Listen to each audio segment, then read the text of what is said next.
Picture this. It's currently 2009, you've just finished school, and you can't wait to go home and jump on Modern Warfare 2 with your friends. You finally get home, you run inside, and run upstairs to your bedroom and boot up Modern Warfare 2. Absolutely buzzing to finally be able to hit that prestige that you've been chasing for so long. And you jump into your first lobby, and... Nigga said he did.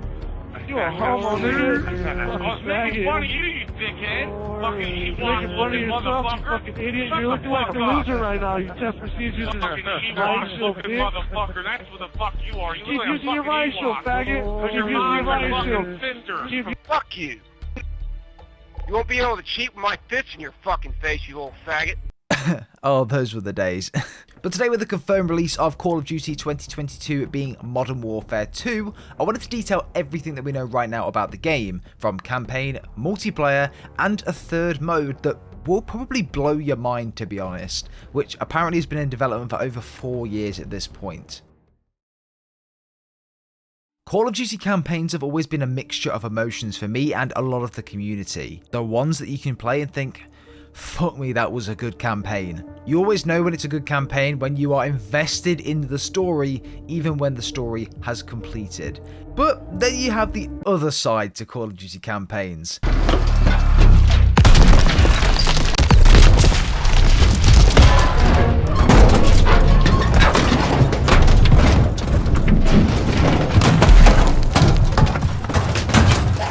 Yeah, do I really need to say anything else?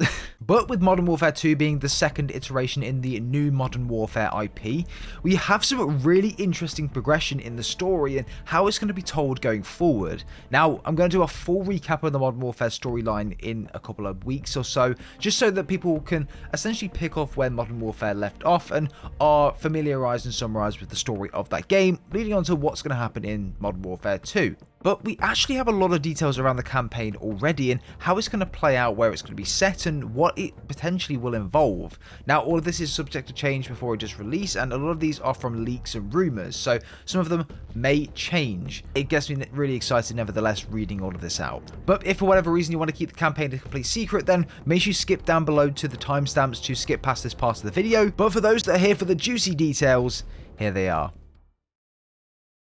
So, on the back of Modern Warfare's amazing campaign, we end off with Price having a meeting with Laswell at the end in sort of a cafe area, and it was essentially given the details of the new team that Price wanted to form, and he wanted to build it and continue on with the missions from the back of Modern Warfare going into the new Modern Warfare 2. Now, this team was of course called Task Force 141, and it would include characters like, of course, Price. General Shepard would also be in Modern Warfare 2. We'll also have Laswell making a return also.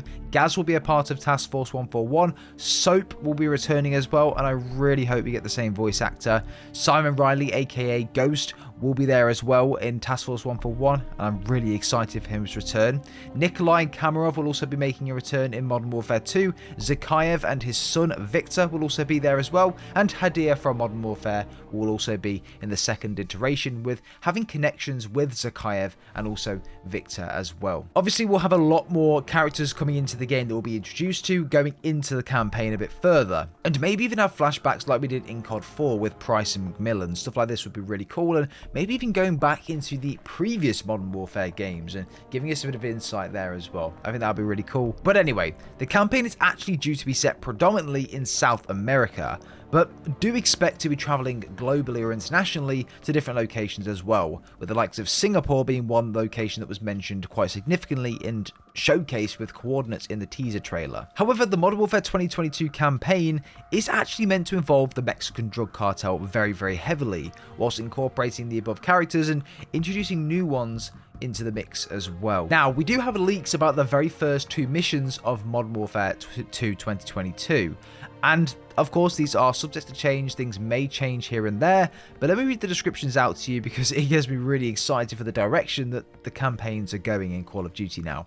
So, mission number 1. Task Force 141 and several other members of the domestic military have been tasked with infiltrating what's assumed to be a safe house cell holding information on a drug lord of an international crime syndicate based in Ciudad Jerez, dismantling the upper echelon of the organisation. You're allowed the option of deciding whether to go in guns blazing, typically what we did in previous Call of Duty games, like ramming down the gate or going in covertly. And I loved the sound of this. I loved the stealthy approach to Modern Warfare's campaign in areas, but also the more gun blazing areas. So I'm glad that in this way, they're giving you a choice to go in either way that you want to. Now, it's no surprise that in previous Call of Duties, we've been able to make choices throughout the campaigns, and it gives that extra level of you caring about that person and if you really want them to die or not, or anything like that. So it brings emotion into it. So I'm kind of glad they're doing that too. And I'm hoping as well that will really give some interesting endings to the story. But anyway, on to mission 2, and this one sounds even better. Task Force 141's vehicle is ambushed by heavy fire from an unknown position. The character you're playing as is shouting out for his teammates to hand him a weapon. During the struggle, he's then shot. And then it goes on to say in brackets that he's heard gargling on his own blood and even moaning from being shot. You're tasked with grabbing his weapon before diving back behind cover of the armoured patrol vehicle. And this is also very interesting because it details what potentially is a new feature, diving behind cover. So we'll have to see how that plays out. And on the back of this as well, fending off the approaching combatants. As mentioned, your character is visibly scared, trembling during ADS, panting and even swallowing, which triggers a sequence where the weapon jams. Now fast forwarding slightly on into the mission, domestic military police show up, though due to the frenzy, they have their weapons tracked on you and your team. Task Force 141 members are heard whispering, believe that they're drug cartel disguised as domestic military.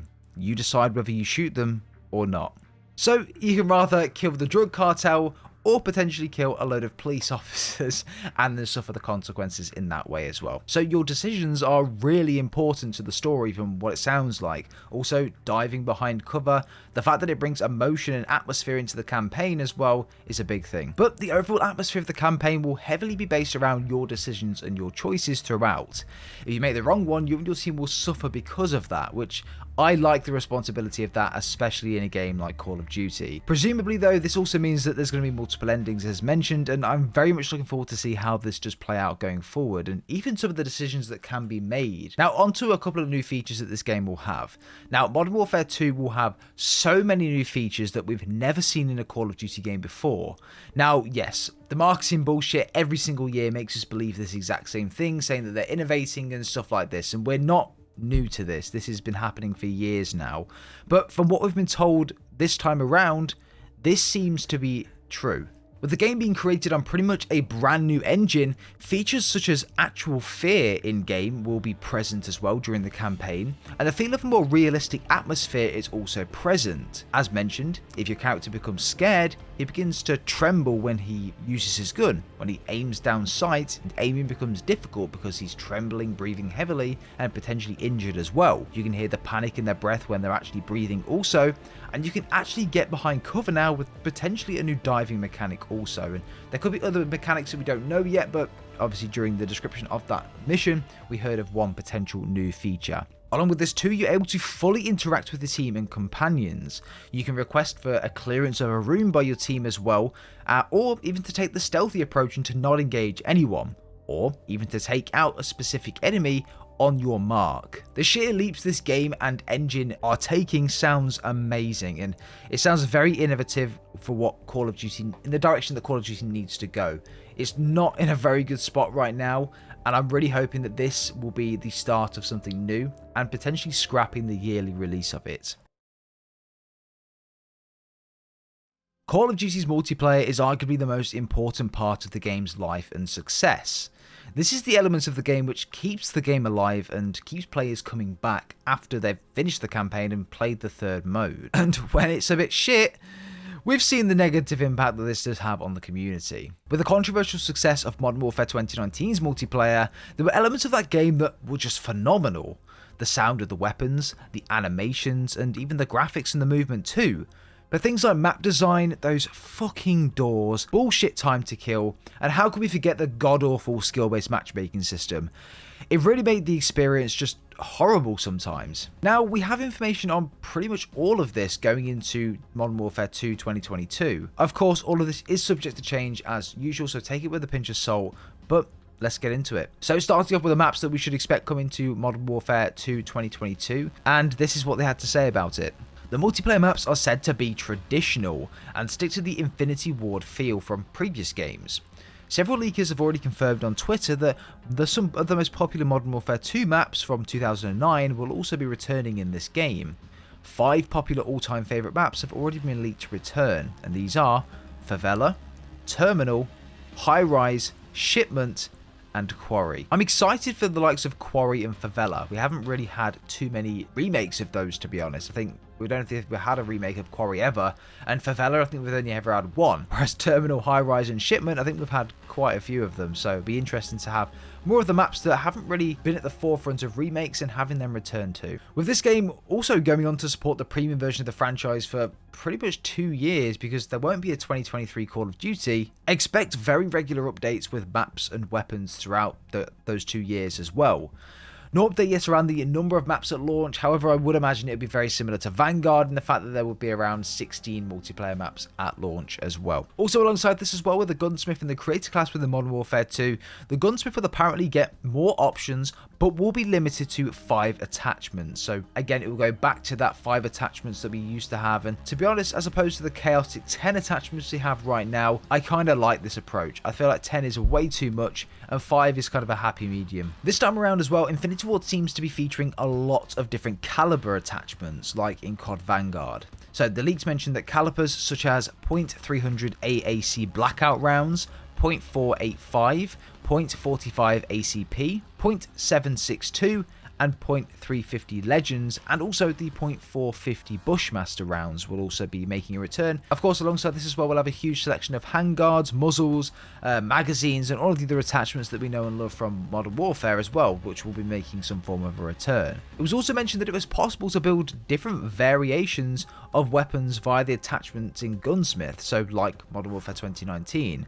For example, with the Holger LMG, which came out in Modern Warfare, you could actually build the G36 assault rifle with specific attachments on that weapon. So weapons like this you can actually build different types of weapons with will be coming to the game as well. So with the AK-47, for example, you can make an AK-74U variant just from that single weapon. So there won't need to be 2 weapons to do that. So that's also a possibility as well. And also going on to the back of this and feeding into that, there's a leak out there which says that the Plus system from Battlefield 2042 will be coming to Call of Duty Modern Warfare 2 2022. So for you guys that don't know what the Plus system is, it's essentially in-game you can equip and unequip different attachments whilst playing and going into some form of an area. So example, if you're using an assault rifle and going for more longer shots, long shots or longer range shots, you can equip an ACOG scope and then a muzzle brake, for example. If you wanted to go run and gun, you could then unequip it there and then in game without having to go into any menus and unequip it, put a red dot on, put a suppressor on, and go in more silence. That's an approach you can take just by using this Plus system. I enjoyed it, to be fair, in Battlefield, so I'm looking forward to seeing how it works out in COD, if this is a true leak or not. Call of Duty's famous third mode started back in World at War with zombies. It went on to be one of the most successful experiences in gaming to date. With Infinity Ward trying to do something new also, they found their niche with Spec Ops, but was never as successful or well regarded as zombies ever would or will be. Infinity Ward even went to the extent of adding zombies or their own version of zombies to their games in the past to try and appease to that portion of the audience or the fan base, but it never really worked out as well as they'd hoped for. This time around though, Infinity Ward have done something completely different, something that sounds absolutely amazing, and that's called DMZ. Modern Warfare 2019 came with campaign, multiplayer, and of course Spec Ops. But Modern Warfare 2 will replace the Spec Ops mode with a new game mode called DMZ. The new mode will be very similar to that of Hazard Zone in Battlefield 2042 or Escape from Tarkov. Now, the third mode will be an open world and procedurally generated world. DMZ is thus supposed to offer different missions, AI opponents, weather, and also events. In addition though, the mode is supposed to have been in development for over 4 years at this point. If this is true, we might be in for something really big here. The objective in DMZ is to find and extract loot on different maps.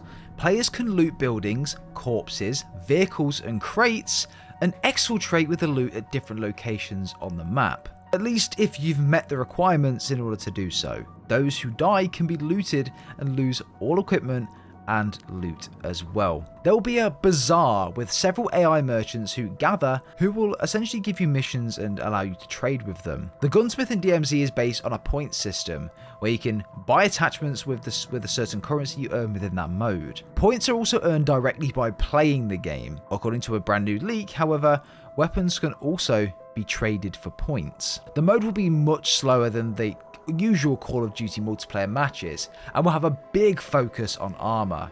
Pretty similar to Warzone, to be honest. There will also be loadouts, which should play a very big role in the DMZ mode. DMZ is supposed to be designed for 20 to 35 players and will probably already be playable in the beta.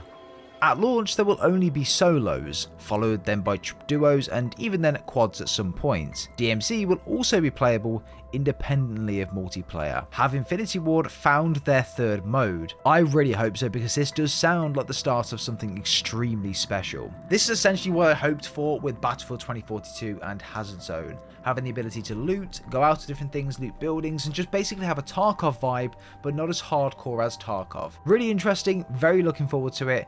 Let me know anything down below. But guys, that's everything we know so far about multiplayer, campaign, and DMZ. I'll be doing a lot more videos on this when we get more updates on the game, and make sure you guys are subscribed to the channel for more videos like this one in the future, and just to keep you updated with everything coming to Call of Duty. And pretty much gaming in general, to be honest. But guys, speak soon, take care, we'll see you soon.